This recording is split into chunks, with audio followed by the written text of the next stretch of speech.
Hörmətli izləyicilər, bu da bizim bilgəhdəki layihəmizin sonu.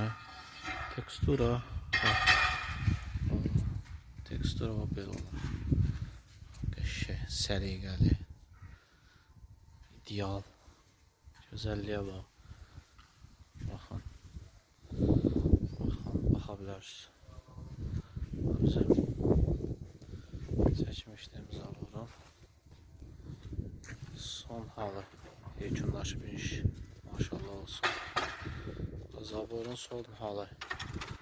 Bu da ki, evdəki heyrətamiz bir şeydir də.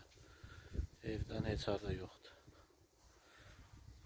Baxa bilərsiniz. Xeyirli olsun, Allah eviyəsinə xeyir versin.